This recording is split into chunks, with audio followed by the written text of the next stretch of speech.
Today we're going to talk about the United States education system, and I'm going to give you an overview of it so you have an idea of what it's about. There's two things I want you to know before we start. The first is that education in the United States is decentralized. That means that the federal government, the national government, doesn't have control over the education in the individual states.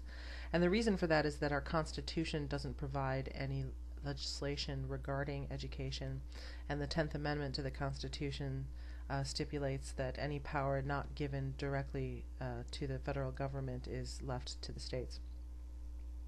So that's why there's a great variance from state to state on how education goes.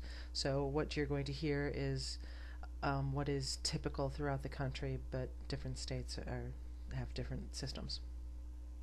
The other thing I wanted to point out is that we have a separation of church and state in this country, which means that the federal government does not control religion.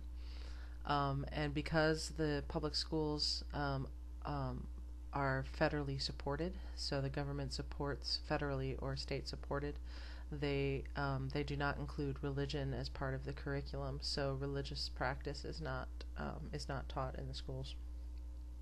Okay. So in 30 seconds, this is what U.S. education looks like. It starts in early childhood. So early childhood education starts maybe 2 or 3 years. Could be as early as a week or two after birth, really. But formal education usually starts around 2 or 3 years old, and that includes nursery school, preschool, daycare, and kindergarten. Then it goes to primary school, otherwise known as elementary school, which about the age of 5 or 6. Then to middle school or junior high school, and then secondary school, which is high school, at about the age of 14. High school graduation happens typically around the age of 17 or 18. And then comes junior and community colleges, vocational technical institutions, undergraduate programs, master's degrees, PhDs, and then advanced professional degrees such as medical doctorate and things like that. Now, the different stopping points that we have as we go on are where you get degrees and certificates.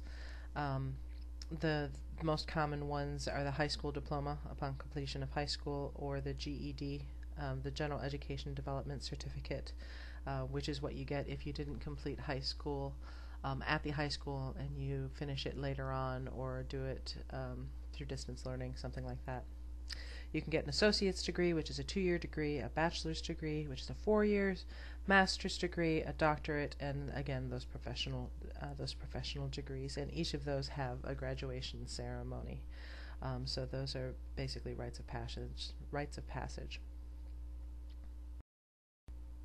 Let's start with early childhood education. As I said, the formal education starts at about 2 or 3 years old, but it could start sooner than that.